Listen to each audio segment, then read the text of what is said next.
भक्ती सेवेकर्ते म्हणजे निवडलेला अभंग महान भागवत भक्त श्रीमंत संत वैराग्याचे ज्वलंत पुतळे सदेह वैकुंठाला जाणारे आणि पाचवा वेद निर्माण करणारे श्रीमंत जगद्गुरु तुकोबराय यांचा 4 चरणाचा आणि आजच्या दिवसाला साजेल असा अभंग आज या ठिकाणी सेवेकरता घेतलेला विठ्ठल सेवेच्या भावाकडे वळण्यापूर्वी थोडासा परिहार द्यायचा म्हणजे असा की आज आपल्या या साळंदेवी तीर्थामध्ये या ठिकाणी आपल्या मातेचा जागर चालू आहे, नवरात्र चालू आहे आणि या नवरात्र महोत्सवानिमित्त या ठिकाणी हा नवरात्र महोत्सवाचा कार्यक्रम अखंड हरिनाम सप्ताह आज कार्यक्रमाचा 4था दिवस आहे। आज विचार करून गेलो तर आम्ही या ठिकाणी आल्यानंतर आम्हाला पावित्र्य त्या ठिकाणी जाणवतं का, कारण ज्या ठिकाणी आमच्या आदिशक्ती विराज, म्हणून आज विचार केला तर आज आपल्या कार्यक्रमाचा 4था दिवस आहे। सुंदर असं भव्य आणि दिव्य नियोजनामध्ये फक्त पावसामुळे थोडंसं होणार आहे, आता पाऊस येणार होत राहणार आणि सुंदर अशा नियोजनामध्ये या ठिकाणी हा सुंदर असा कार्यक्रम पार पडतोय। अतिशय मोलाचं कष्ट यासाठी लागत असतं, कारण एकल्याचा नव्हे खेळ म्हणून हा काही एकल्याचा खेळ नाही, परंतु एवढं सगळं साजेल असं करणं काही सोपं नाही। म्हणून याचं सगळं आयोजन नियोजन करणारी ही संपूर्ण कमिटी ट्रस्ट मंडळ असेल त्यांचं मनापासून या ठिकाणी आभार व्यक्त करते। त्याचबरोबर विशेषत्वानं याच्यामध्ये आवर्जून ज्यांनी मला फोन केला, आवर्जून प्रत्येक गोष्टीची जाणीव करून दिली अशा असणारे अतिशय आमच्यावरती नितांत प्रेम करणारे नाना असतील, नाना धुमाळ, त्यांचेही मनापासून या ठिकाणी आभार। त्याचबरोबर त्यांच्या समवेत असं म्हणतात की काम करत असताना सगळेच समोर असतात असं नाही, काही पडद्याआड सुद्धा असतात, म्हणून सगळ्यांचंच मनापासून आभार व्यक्त करते। त्याचबरोबर आलेले सर्वच गायक वृंद, आज खरं म्हणजे तुमचा आवाज माझा जीव आहे बरं कारण तब्येत बरी नसल्या कारणानं, पण दिल्या वचनाला जागा असं म्हणतात त्या पद्धतीनं आज तर खरं म्हणजे सुट्टीच नव्हती दवाखान्यातून, पण तरीसुद्धा आईच्या कृपेने या ठिकाणी येणं झालं। जशी होईल आई जशी मला बुद्धी देईल त्या पद्धतीनं मी सेवा करण्याची या ठिकाणी। फक्त सगळ्यांना एकच विनंती आहे, माझा आवाज तुम्हाला व्यवस्थित येतोय का? येतो ना? फक्त कीर्तन चालू झाल्यानंतर कोणी आपापसात बोलू नका आणि चालू कीर्तनात फक्त कुणी चुळबुळ करू नका, तुम्हाला कीर्तन समजेल एवढी जबाबदारी माझी आहे। अतिशय मस्त गुलाबजाम, बासुंदी, पुरी वगैरे असं बरंच काही खाल्लेलं असेल त्याच्यामुळे हरकत नाही, पण आज चटणी भाकरी का होईना पण ते म्हणतात ना गावरान तडका, असं थोडंफार असं काहीतरी, कारण जीवनामध्ये आल्यानंतर प्रत्येक गोष्ट ही त्या रंगानुसार होत असते। आज विचार केला तर या कार्यक्रमामध्ये येण्याचा आलेला योग, सप्ताह म्हटलं, कार्यक्रम करायचं म्हटलं, धर्मकार्य करायचं म्हटलं की तिथं देणगीदार दान करणारी लोक यांची गर्दीच असावी, म्हणतात केलं पाहिजे। आणि आज आपल्या कार्यक्रमाचं ज्यांनी सौजन्य दिलंय असे असणारे जरी मानत असतील तरी सख्या लेकीपेक्षा माझ्यावर ज्यांचं जास्त प्रेम आहे असे आमचे आईसाहेब आणि वडील म्हणायला हरकत नाही, सविताताई तुकाराम कोथिंबिरे, त्यांनी आपल्या या आजच्या कार्यक्रमाचं सौजन्य दिलंय, त्यांचे मनापासून आभार। पुनश्च एकदा आलेल्या महिला वर्ग, टाळकरी वृंद, पुरुष वर्ग, त्याचबरोबर कीर्तन साथीला असणारे दोनही मृदंगाचार्य, एकदा त्यांच्यासाठी टाळ्या, कारण दोन्ही तरुण वर्ग आहे। तरणा भाग्यवंत नटे हरी कीर्तनात, तुमचंही मनापासून आभार। हार्मोनियम वादक असतील, बाबा असतील, सिस्टीमवाले दादा असतील, सगळ्यांचं मनापासून आभार। अभंग तुकोबारायांचा आहे, पण आपण अभंग तुकोबारायांचा जरी असेल तरी कार्यक्रम करतोय नवरात्र महोत्सवानिमित्त। मग नवरात्र म्हणजे नेमकं काय हो? तर असं म्हणतात रात्रीचे 3 प्रकार आहेत, रात्रीचे 3 प्रकार आहेत। एक म्हणजे शिवरात्र, दुसरी म्हणजे नवरात्र आणि तिसरी म्हणजे कत्तलची रात्र। तुम्हाला कळते का कत्तलची रात्र? कळते का? जी इलेक्शनच्या आदल्या दिवसाची असते तिला म्हणतात विठ्ठल। तिला नाव पडायचं कारणच ते आहे, कारण एका रात्रीत विषय बदलून टाकते, तिला म्हणतात। विषय राहिला 2 रात्रीचा, एक म्हणजे शिवरात्र, दुसरी म्हणजे नवरात्र। याच्यामध्ये आपल्याला समन्वय साधायचा आहे।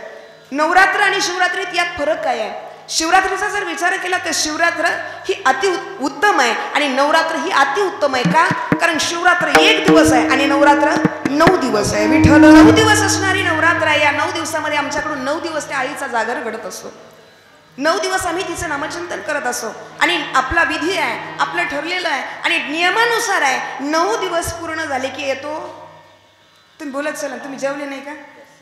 हा मला माहिती आहे तुम्हाला उपवास आहे, पण तरी बोलत चला, 9 दिवस झाल्यानंतर काय येतो? दसरा दसरा असं म्हणतात. आला आला दसरा, चेहरा ठेवा हसरा आणि दुःख सारं विसरा, त्याला म्हणतात दसरा. विठ्ठल विठ्ठल.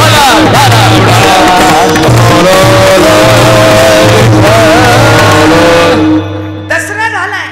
आता मला असं म्हणायचंय 9 दिवसाची जी नवरात्र आहे त्याला अनेक कथाभाग जोडलेले आहेत. पण असं म्हणतात महिषासुर नावाचा जो त्या ठिकाणी दैत्य होता, राक्षस होता, त्याला मारण्यासाठी त्याला वरदान होतं. वरदान कोणाला होतं? वरदान महिषासुराला होतं. त्याला वरदान होतं. त्याला वरदान असं होतं की तो पुरुषाच्या हातूनही मरणार नाही आणि तो देवाच्या हातून सुद्धा मरणार नाही. मग काय करायचं? याला मारायचंय, पण म्हणले त्याला वरदान आहे, ते मरणार नाही म्हटले. आणि एखाद्याला वरदान मिळालं की तिथं कुठं तरी बिघडतं बा. म्हटले त्याला वरदान मिळालं, मग तू वेड्यावानी करायला लागला. तो कुठे भजनात येतच नव्हता म्हटले. तो काही सप्त्याला येईना, तो कुणाला नीट बोलाना, तो कुणाला पंगत घालीना. मी इतरचं नाही सांगत, महिषासुराचं सांग. म्हटले त्याला वरदान आहे आणि ते वरदान असल्या कारणानं तो काही मरत नाही. मग सगळ्यांनी विचार केला. म्हटले हरकत नाही, नाही त्या ठिकाणी पुरुषाकडून मेला हरकत नाही, नाही देवाकडून मेला हरकत नाही, पण मरताना स्त्रीच्या हातून का होईना, शक्तीच्या हातून का होईना, पण याचा मृत्यू निश्चित आहे. मग काय केलं पाहिजे? त्या सगळं देवांनी, सर्व देवांनी आपली शक्ती एकत्र केली आणि त्या सगळ्या शक्तीतून एकच शक्ती उत्पन्न झाली. तिचं नाव आहे दुर्गा आणि तिचीच असते ती नवरात्र. विठ्ठल विठ्ठल.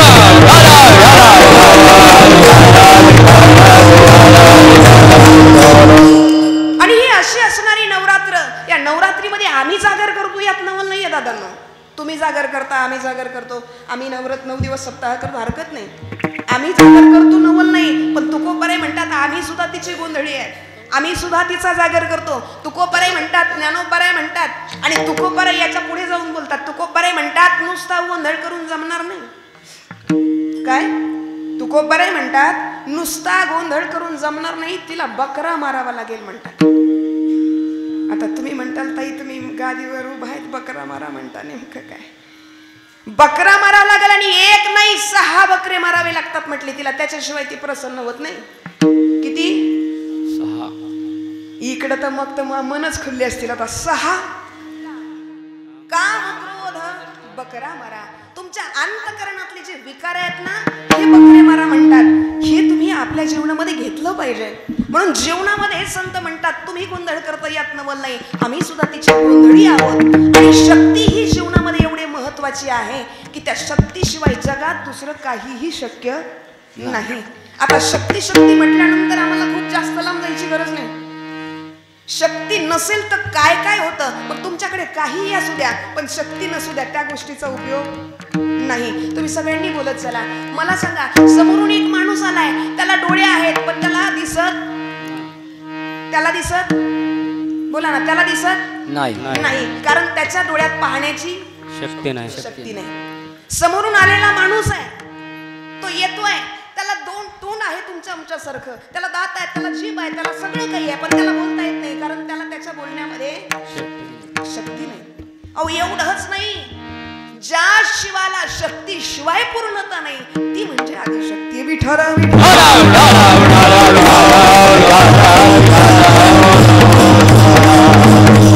म्हणून तुकोबराय म्हणतात त्या शक्तीचा जागर करायचा ना, तर करत असताना काय करा, तर सेवा ते आवडी उच्चारावे नाम. तिचा जागर करत असताना तिला आवडेल अशा तिच्या नावाचा उच्चार करा, म्हणजे तिची कृपा आशीर्वाद तुमच्यावर झाल्याशिवाय राहणार नाही.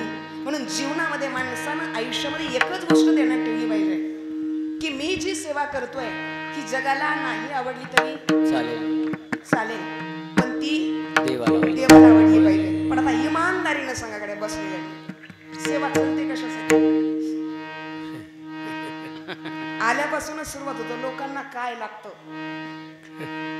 सांगायचं तात्पर्य एवढंच आहे की जीवनामध्ये देवाला आवडतं ते करा. मग तुम्हाला आवडीची सेवा करत असताना तिला आवडेल अशी सेवा करायची.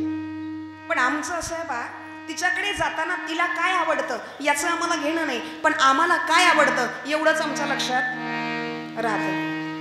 कधी कधी देवाला जाताना लक्षात आणा, आम्ही जर लगबगीनं देवाला निघालो, आईच्या दर्शनाला जर निघालो, तर कापूर घेतला का नाही, अगरबत्ती घेतली का नाही, कुंकू घेतलं का नाही, काही घेणं देणं नाही, पण मला काय मागायचंय हे मात्र ध्यानात ठेवल्याशिवाय माणूस देवळात जात नाही. सांगायचं तात्पर्य एवढं आहे, संत म्हणतात तुम्हाला जीवनामध्ये वाटतं ना की तिची सेवा माझ्याकडून घडली पाहिजे आणि माझी सेवा तिला आवडली पाहिजे, तर तिला आवडेल अशी जीवनामध्ये सेवा करायची. विठ्ठल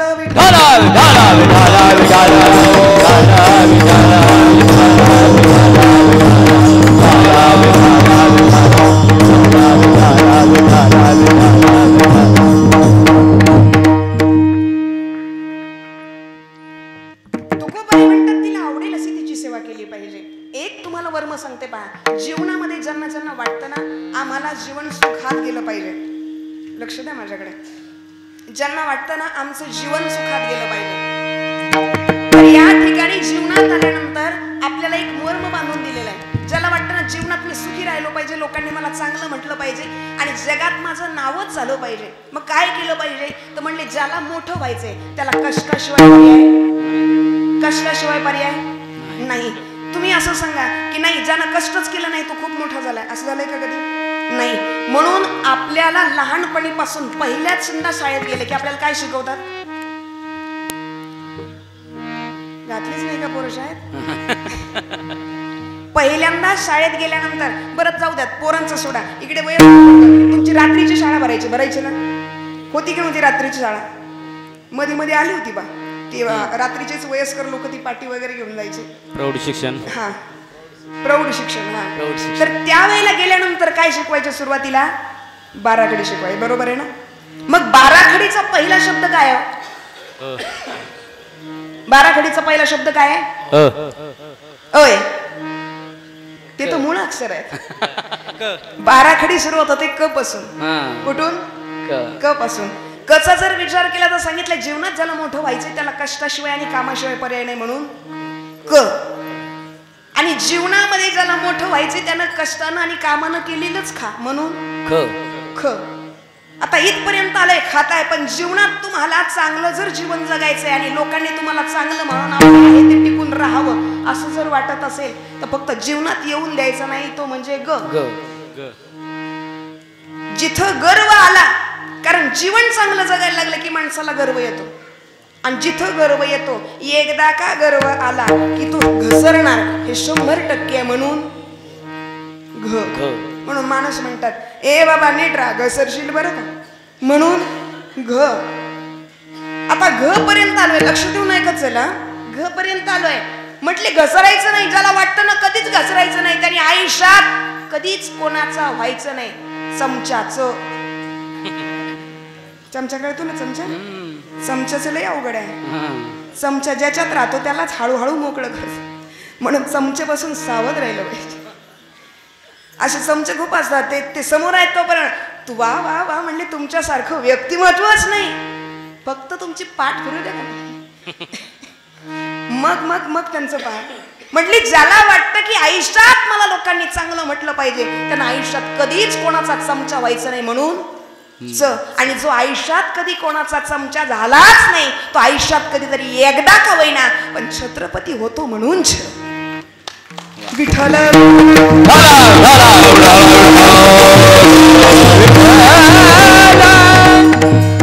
कधीच कोणाचा चमचा व्हायचं नाही, कधीच कोणाच्या समोर आयुष्यात कधी कोणाचा चमचा व्हायचं नाही, कधी कोणासमोर नमायचं नाही.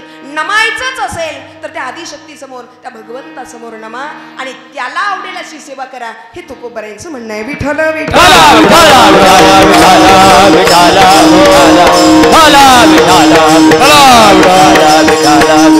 म्हणून तुकोबराय म्हणतात जीवनात आल्यानंतर त्याला आवडेल अशी सेवा करा, त्या मातेला आवडेल अशी सेवा करा. मी तुम्हाला सांगत होते आम्ही देवळात जात असताना आम्हाला तिला काय आवडतं हे आम्ही कधी पाहिलं नाही, आम्हाला काय मागायचंय हे आम्ही पाहतोय, पण आईच्या समोर गेलात ना की त्याला एकदाच म्हणून पायी आज तुझ्या दारात आले, आज तुला काही संसारातलं मागणार नाही, आज तुला दुसरं काही मागणार नाही आई, आज तू फक्त आमच्याकडे आलीस ना, आज त्यातच आम्ही समाधानी आहेत. असं कधीतरी आम्ही तिला मागितलं पाहिजे ना, कधीतरी जा तिच्या समोर, कधीतरी तिला म्हणा सुखी संसारात मी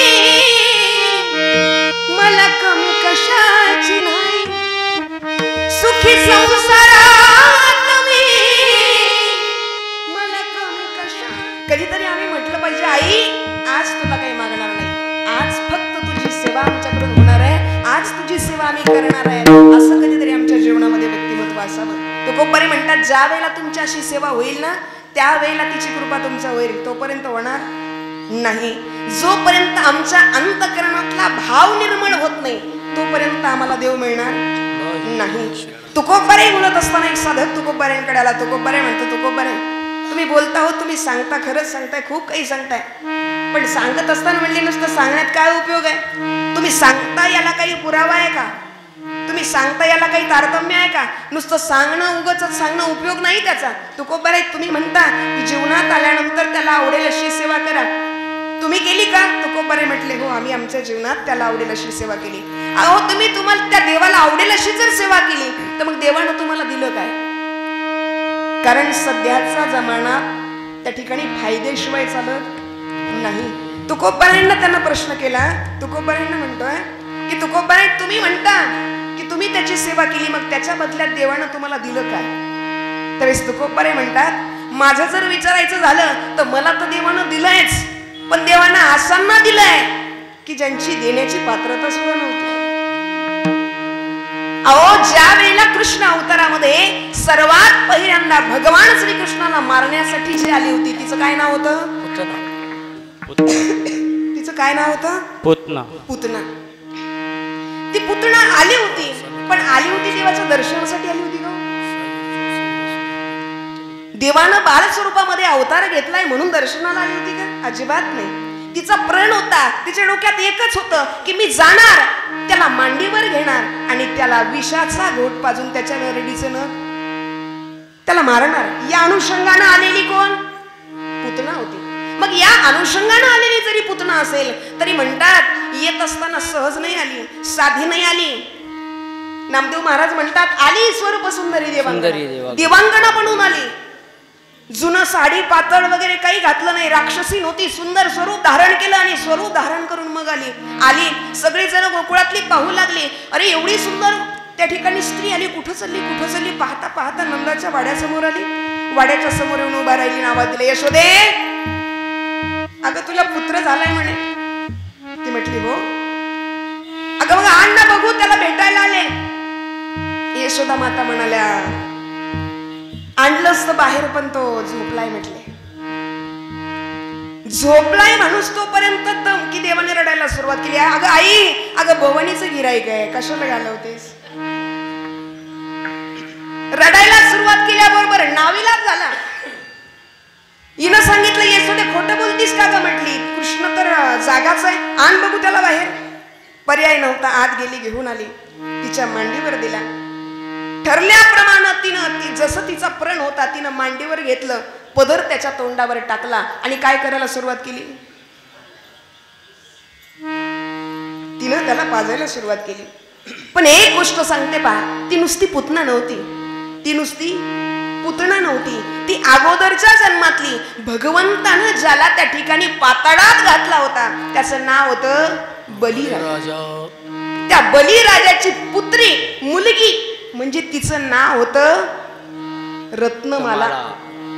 ज्या वेळेला वामन अवतार भगवंतानं घेतला होता ना, वामन अवतार घेतला त्या वेळेला भगवंत वामन अवतारामध्ये एवढे सुंदर गोंडस राजस सुकुमार मदनाचा पुतळा रवी शशी कळा बलिया आणि असं लावण्य घेऊन रूप पाहिलं. कोणी कमंडलू धरायला, कोणी छत्री धरायला, कोणी काय करायला, आणि तिनं ते सुंदर रूप पाहिलं, तारुण्य आलं होतं. आणि ती मुलगी असताना तिला ते पाहिल्याबरोबर असं म्हणतात तिला प्रेम पाना फुटला. मुलगी असताना सुद्धा तिला पाना फुटला आणि तिनं मनात विचार केला. ती बोलू लागली, कुठं कुठं? कीर्तनात नाही, मनात. ती कुठं? हा बरोबर, कुठं? मनात बोलू लागली. ती म्हणते काय सुंदर लावण्य रूप आहे, काय सुंदर बालक आहे, असं जर मूल मला देवानं दिलं असतं तर मी त्याला माझ्या मांडीवर घेऊन स्तनपान केलं असतं. कुठं विचार करते? मनात. कोण करते? बळीराजाची मुलगी, तिचं नाव आहे रत्नमाला. विचार करते आता थोड्या वेळानंतर हा आलाच होता कशाला? त्याच्याकडे दक्षिणा मागायला. कोणाकडे? बळीराजाकडे दक्षिणा मागायला आलेला. आता मात्र त्या ठिकाणी गेला, दक्षिणा मागितली. 2 पावलात त्रिभुवन व्यापून टाकलं. 2 पावलात सगळं जग व्यापलं.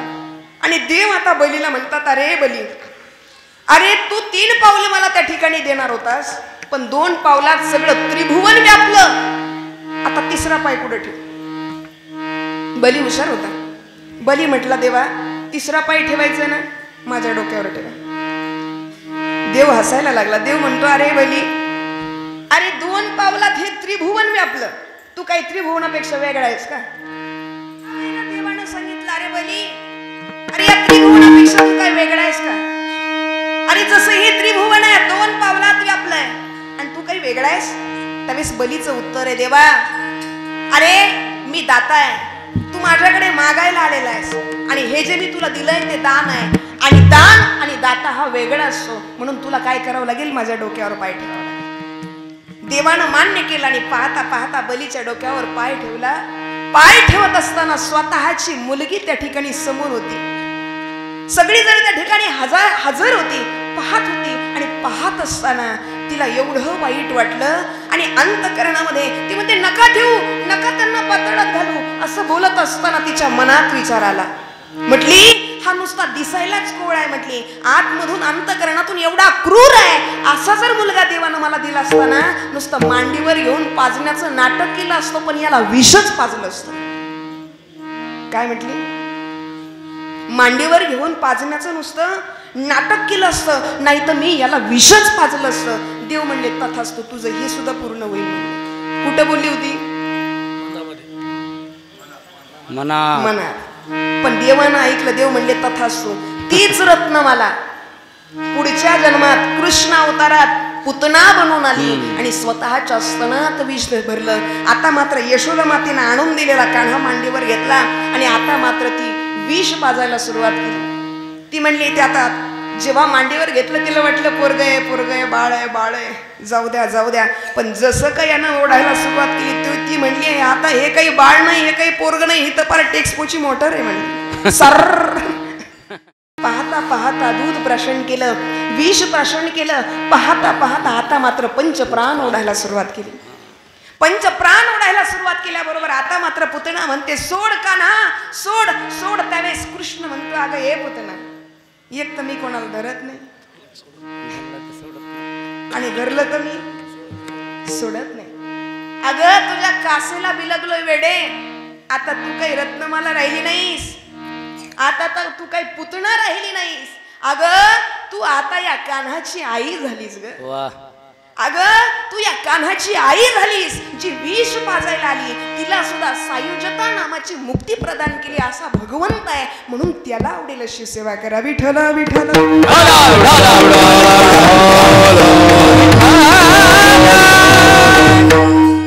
म्हणून जीवनामध्ये तुकोबारे म्हणतात, आम्हालाच काय, आम्ही देवाची सेवा केली नवल नाही, आम्हाला देवानं दिलंय. पण ज्यांना जे त्याला मारायला आले होते त्यांना सुद्धा भगवंतानं सायुज्यता नामाची मुक्ती त्या ठिकाणी मोक्ष प्राप्त करून दिला.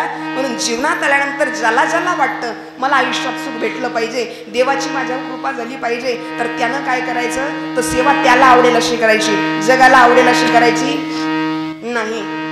आपण करतो ना देवाला आवडेल अशी. इकडं बचत गट. मला सांगा, आता दसरा जवळ आलाय, दसऱ्याला काय स्वयंपाक करता तुम्ही? पुरणपोळी. जोरात बोला ना थोडं, पंगत आहे ना नंतर. दसऱ्याच्या दिवशी काय स्वयंपाक करतो आपण? बोलत चालायचं. काय करतो? पुरणपोळी. पुरणपोळी. मी बऱ्याच वेळेला सांगत असते, आपला भाव पुरणपोळी करतो. त्या दिवशी देवाला दाखवण्यासाठी वेगळा पदार्थ असतो, त्याला पोळी म्हणत नाही, त्याला काय म्हणतात? नैवेद्य. नैवेद्य. काही लोक म्हणतात निवद. तो काही निवद बिवत काही नैवेद्य असतो. मला सांगा, पोळी केवढी असते? पहिला मंडळ पोळी एवढी, तवाभर. अहो ते 2 हातावर मावत नाही एवढी एवढी पोळी. त्याच्यात पुरण पण असं भरतात, एवढंच पीठ घालतात, एवढं पुरण घालतात, एवढी मोठी पोळी. आणि देवाला करतात तो नैवेद्य. केवढा असतो?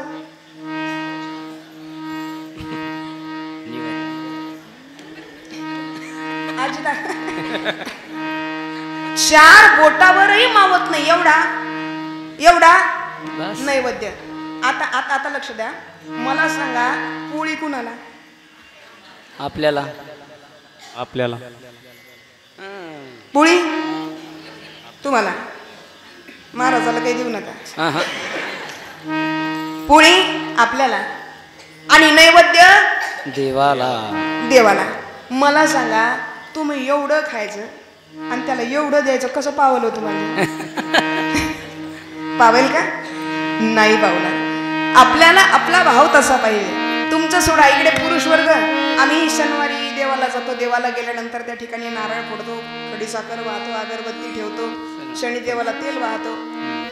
असं समजा तुम्ही मंदिरात गेले, त्या ठिकाणी गेले, अगरबत्ती वगैरे सगळं तुमचं लावून झालं. आता मात्र नारळ पक्वाजी. आता नारळ इकडे बाबा, नारळ फोडला, बरोबर आहे, नारळ फोडला. आता मला सांगा, किती नारळ देवाला? आखाच नाही, थोडा थोडा थोडा तुकडा, एक तुकडा ना. तुम्ही तरी एक तुकडा म्हणले. एका गावात तर गेल्यावर मी विचारलं, ते म्हणे ताई असा फोडा, असं पाणी शिपडायचं. म्हणजे ओकेच का? नारळ फोडल्यानंतर किती तुकडे देवाला? एक असेल, 5 असतील, पण ते बी तुकडे असे असतात ना, हे बोटाच्या कांडापेक्षाही बारीक असतात. तेवढे तुकडे देवाला. बाकी सगळा केळकर महाराज, बाकी सगळा कुठे जातो? घरी, बरोबर आहे ना. आता आता लक्ष द्या, आता लक्ष द्या. तोच नारळ खराब निघाला, खऊट निघाला, आता देवाला पावला. काही चॅप्टर माणसं विठ्ठल.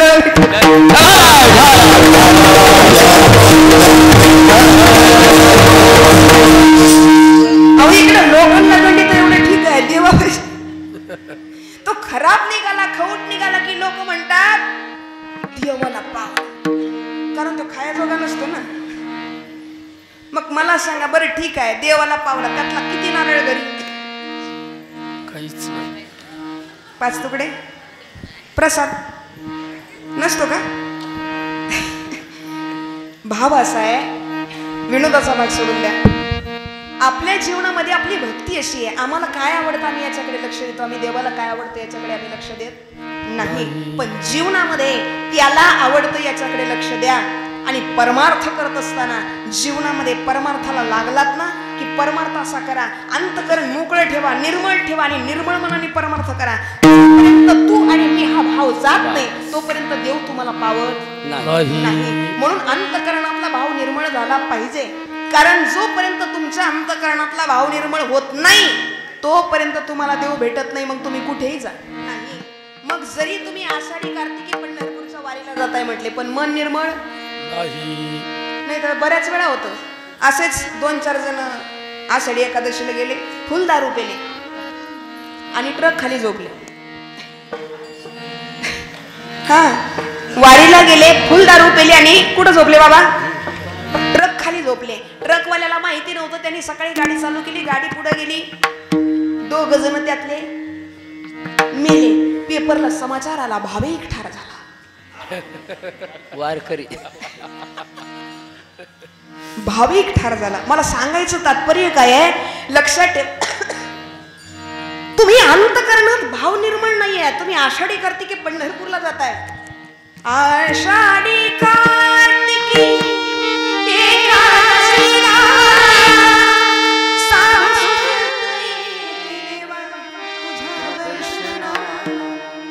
तुझ्या दर्शनाला येतात तेव्हा, पण त्याचा भाव निर्मळ नाही. मग शुद्ध नाही तुझी भावना, देव कोठे आहे सांगना.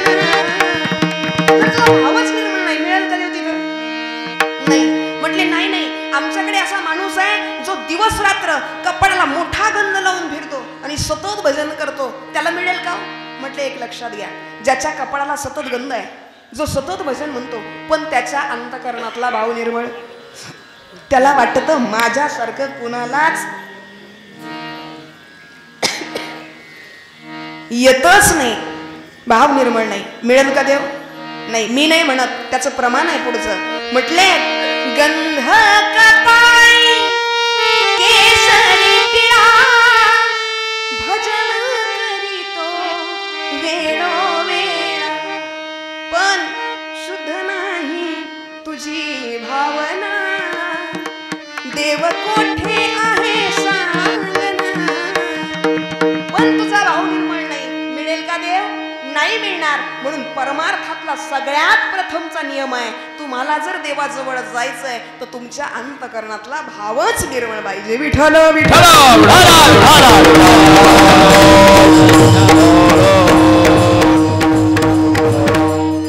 म्हणून तुकोबारे म्हणतात, तुमच्या जीवनात आले ना त्याला आवडेल अशी सेवा करा. आणि परमार्थातला तुमचा आजादुजा भाव आहे तो भेदभाव एकदा का दूर झाला ना, जोपर्यंत तुमच्यातला भेद जात नाही तोपर्यंत तुमची सेवा देवाला आवडत नाही. इथपर्यंत आपण आलोय. देवाला सेवा आवडते, आपल्याला काय आवडतं? बोल चला, टाइम थोडा आपल्याला काय आवडतं? बरं तुमचं सोडा, मला सांगा, बारीक पोरांना सध्या काय आवडतं? कॅडबरी का मॅगी? सगळ्यात जास्त काय आवडतं सांगा बरं? तुम्हाला सगळ्यांना माहित आहे. बरोबर आहे. काय आवडतं? मोबाईल आवडतो. मोबाईल. तो मोबाईल हातात घेतल्याशिवाय बाराकाले पोरं जेवत. आणि आमच्या माता मावल्या एवढ्या एक्सपर्ट झाल्यात, पोरग रडायला लागलं की त्यांनी तो मोबाईल घ्यायचा की द्यायचा त्याच्या हातात, की ते तासभर ते पोरग येत नाही आणि यांनाही काही ताण होत. मोबाईलचं खूप अवघड आहे. मोबाईलने आता काय काय होतं हे मी तुम्हाला नव्यानं सांगायची गरज नाही. एवढा मोबाईल आवडतो. तुमचं सोडा हो, इकडे आमचे सगळे तरुण वर्ग सुद्धा मोबाईल पासून कुणालाच सुट्टी नाही. 5 मिनिटं झाले की लगेच ते उघडणार, व्हॉट्सअप उघडलं की लगेच ते नाही काही पाहिलं, नाही आलेले मेसेज पाहिले, नाही कुणी काही पाठवलं पाहिलं, पण लास्ट सिनेमा तर चेक केल्याशिवाय बाजूला जात नाही, हा समज आहे. मला सांगायचं एवढं आहे, मोबाईलनं एवढं वाटोळं झालंय तरी ते आम्हाला आवडतंय. आपली आवड आणि देवाला आवडतं याच्यामध्ये फरक आहे. एकदा तर असं झालं, या मोबाईलमुळं काय काय होतं सांगते. एक मुलगी होती कॉलेजची म्हटले, आणि तिचं कॉलेज वगैरे सुटलं असेल. सुटल्यानंतर आता बसने मुली घरी जातात. बस थोडी उशीर आली, ती बसची वाट बघत होती. बसमध्ये बसली. बसमध्ये बसल्यानंतर मागे जागा कधी असेल नसेल माहित नाही, पण तिला जागा कंडक्टरच्या शेजारीच भेटली. कुठे भेटली मग सांग? कुठं? कंडक्टरच्या शेजारी. आता कंडक्टरच्या शेजारी भेटली. आता बसल्याबरोबर तिचं लगेच तिने गाडीत बसल्याबरोबर तिने सॅक बिग बस अडकवलेली होती, तिनं लगेच मोबाईल काढला. तिचं काम तिनं, बोला ना, काय केलं? तिचं काम तिनं चालू केलं. बराच वेळ झाला. कंडक्टर तिच्याकडे पाहतो, पुढे पाहतो, तिच्याकडे पाहतो, पुढे पाहतो. कंडक्टरने धाडसच केलं. कंडक्टर म्हणतो, पुरी तुझा मोबाईल तुला एक दिवस लई लांब नेणार आहे. त्या पुरीनं मोबाईल बाजूला ठेवला. आणि बाजूला ठेवल्यावर ती कंडक्टरला म्हणते, का हो कंडक्टर साहेब, तुम्ही मला असं का म्हटले? ते म्हणले, अगं पुरी, माझंच म्हणणं बरोबर आहे. 1 तास झालं तुझा स्टॉप जाऊन, तुला अजून तपास नाही. विठ्ठल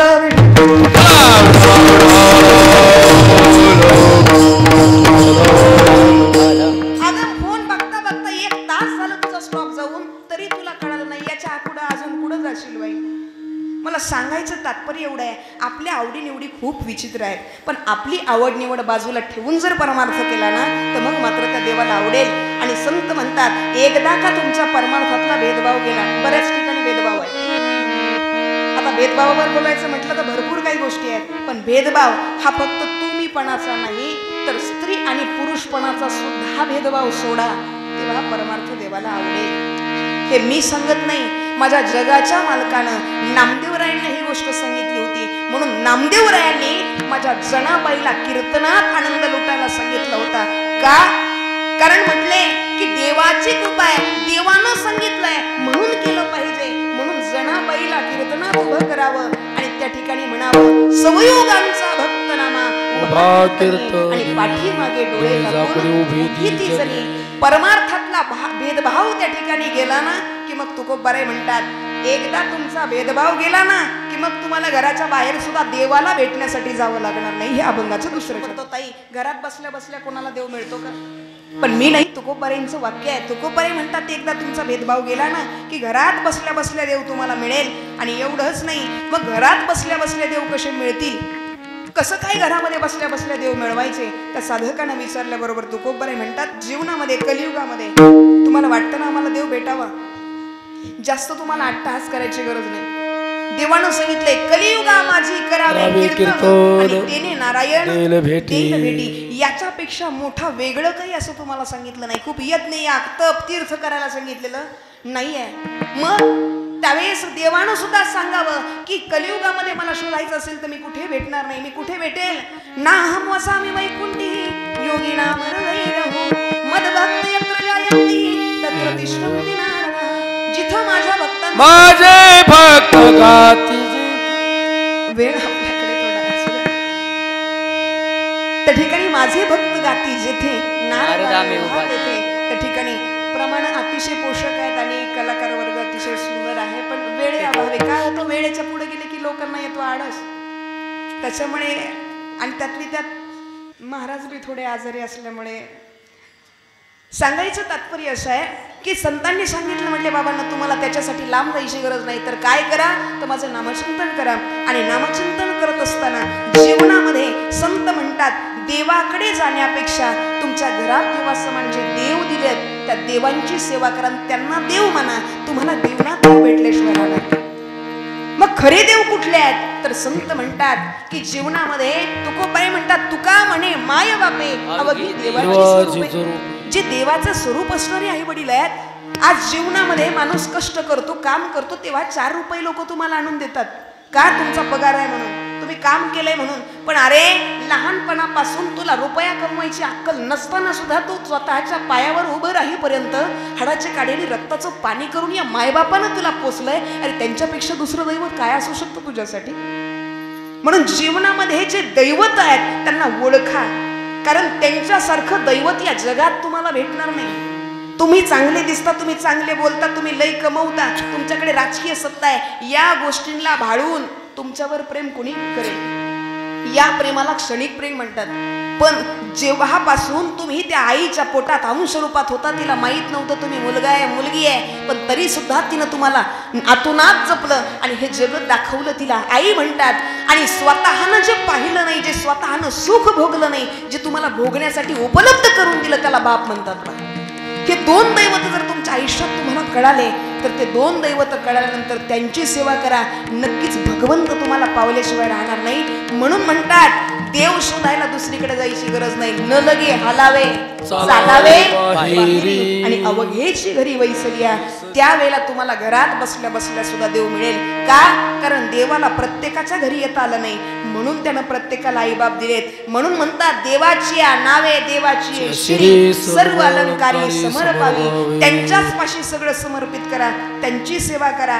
मग बऱ्याच जणांना वाटतं ताई तुम्ही म्हणता आई बापाची सेवा करा, आई बापाची सेवा करा, आम्हाला काही दुसरे काही कामं नाहीत का? पण एक गोष्ट सांगते, आई बापाची सेवा करा म्हणजे मी काही बाकीच्यांसारखं म्हणणार नाही तुम्ही त्यांच्या उशालाच बसा, तुम्ही त्यांच्या हातपायच दाबा, अजिबात नाही. त्यांना तुमच्याकडून ही अपेक्षा सुद्धा नाही आहे. त्यांना अपेक्षा फक्त एकाच गोष्टीची आहे की आम्ही ज्यांना लहानपणापासून हाडाची काढे करून रक्ताचं पाणी करून ज्यांना जपलं, आम्ही स्वतः जे सुख घेतलं नाही ते यांना सुख उपलब्ध करून दिलं. या लेकरांनी आमचं उतारवय आल्यानंतर फक्त 2 प्रेमाचे शब्द आणि 2 वेळेला सुखाचा भाकर तुकडा द्यावा, याच्यापेक्षा दुसरी अपेक्षा नसते बाबांना त्यांची. म्हणून जीवनात त्यांना दैवत माना, त्यांची सेवा करा आणि त्याला परमार्थाची जोड ठेवा. मग मात्र आयुष्य सुंदर झाल्याशिवाय राहणार नाही. देवाची नावे देवाची श्री सर्व अलंकारी समर्पावी. आणि मग तुकोबाई म्हणतात हे बघा आम्ही सांगतोय हे तुम्हाला पटत नसेल, नाही पटलं हरकत नाही. बऱ्याच जणांना काही गोष्टी सांगितलेल्या पटत नाहीत. संत म्हणतात आम्ही सांगितलेलं तुम्हाला आवडलं नाही हरकत नाही, आज आम्ही सांगतोय, उद्या दुसरा येईल, त्याच्यानंतर तिसरा येईल. सेवा ते आवडी उच्चारावे नाम भेदा भेद काम निवारुनी.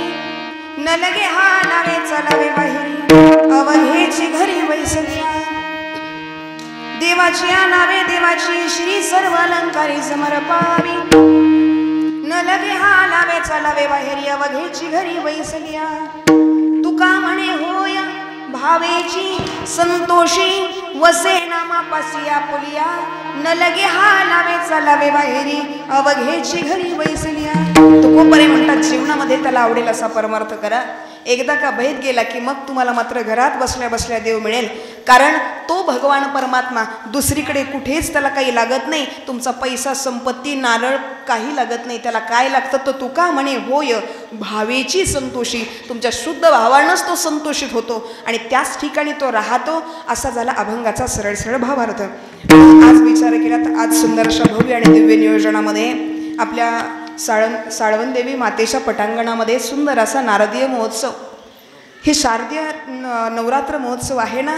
हा नवरात्र महोत्सवाचा आजचा हा 4था दिवस आहे आणि या 4थ्या दिवसाची कीर्तनरूपी सेवा ही माझ्याकडे तुम्ही सर्वांनी स्फूर्त केली, त्याबद्दल तुमचा सर्वांचं मनापासून आभार. या कार्यक्रमाच्या नियोजनासाठी अतिशय कष्टानं अतोनात प्रयत्न करून या ठिकाणी सर्वजण कार्य करत आहेत. याच्यासाठी सगळ्यात मोलाचा या ठिकाणी वाटा जर कोणाचा असेल तर या ठिकाणचे आयोजक नियोजन असतील, साळणदेवी माता भक्त मंडळ असेल, त्याचबरोबर या ठिकाणी हरिभक्तपरायण संतोषजी पोपटराव कोथिंबीर असतील, त्याचबरोबर हरिभक्तपरायण देवराम नारायण धुमाळ असतील, ज्यांना आपण सगळेजण प्रेमाने नाना धुमाळ म्हणतो, असे असणारे नाना असतील. त्याचबरोबर हरिभक्तपरायण